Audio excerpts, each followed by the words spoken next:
guys, welcome back to The Bright Side. Macy here, the Bright Side Girl, and today we're doing my Mermaid Marathon TBR.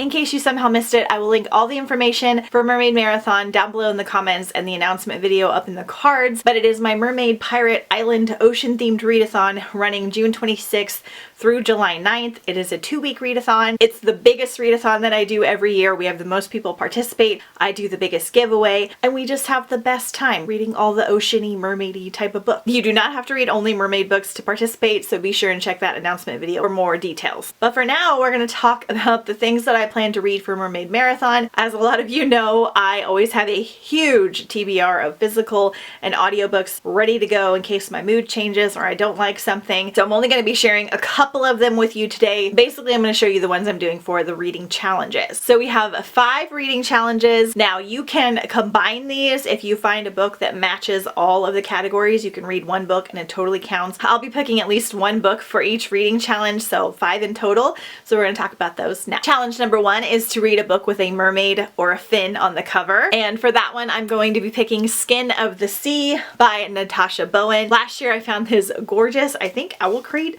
edition, and it has like gold sprayed edges, a beautiful cover, magical cover. So I am so hoping to like this one. So in this one we have Simi prayed to the gods once, and now she serves them as Mami Wata, a mermaid collecting the souls of those who die at sea and blessing their journeys back home. But when a living boy is thrown overboard, Simi does the unthinkable. She saves his life, going against an ancient decree, and punishment awaits those who dare to defy it. So this is a newer mermaid book. A lot of the ones I'm talking about today are newer, which is really exciting. I think this one came out 2 years ago and is a duology. I'm hoping that I really love it, and I'm excited to check it out. Next is set in a beach town. I have a lot for this one, but I'm going to be choosing Fear the Drowning Deep. This is a little bit more of a darker mermaid book. I believe this is young adult. I meant to get to it last year and I didn't, so I really want to get to it this year. Bridie Corkle loathes the sea and longs to leave her small island to see the world. When she was young, she watched helpless as her granddad was lured off a cliff into a watery grave, a smile on his face, and she insisted there was some sort of creature out there, but the people of her island just thought her mad. So I'm assuming there's mermaids or sirens in here. Sometimes they're just a metaphor with these types of books, but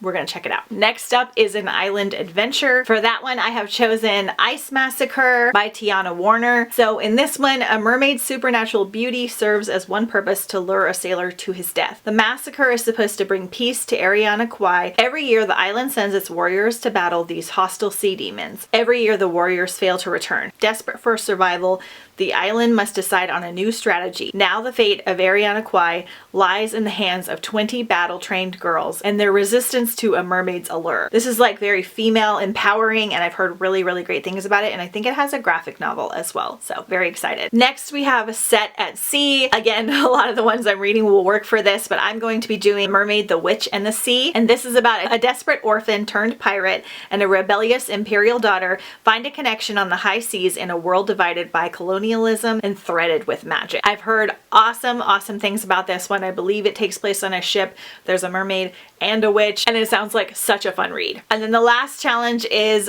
a sea romance. The book just has to contain like some kind of romance or love in it. It doesn't have to be like a spicy romance, but it can if you want to. This one I've chosen a newer read, Revengeful Souls. I believe this is a take on the background of Ursula, but I'm not sure. This one just came out recently on June 5th, so it's a newer YA debut. When a magical mermaid, Saria, saves her little sister and overshadows her brother and the rightful heir Triton, the position of the next ruler of the sea is in question. Determined to keep his throne, Triton curses Sarah, transforming her into a human and stripping her of magic. Banishing her from the underwater kingdom, he gives her a final warning: if she should ever return, she will become a monster. Left for dead, Sarah washes up on the shores of Atlantis, discovered by a kind merchant with a tragic past. Patient and charming, he helps her build a life on land, leaving her realizing that everything she was taught about humans have been wrong. So I'm assuming we have a romance in here, but I'm very excited that this might be an Ursula backstory, and the cover is amazing. Okay, then the last book that I want to talk about is Prince of Sea and Song, because this is our group read for the readathon. I put up a poll on YouTube and on Instagram a couple weeks ago, and combining those votes, this is the one that won just by a hair. You guys really love mermaid books because it was pretty even. I am so excited for this one. I've been saving it for the readathon because it came out last year and I really wanted to read it.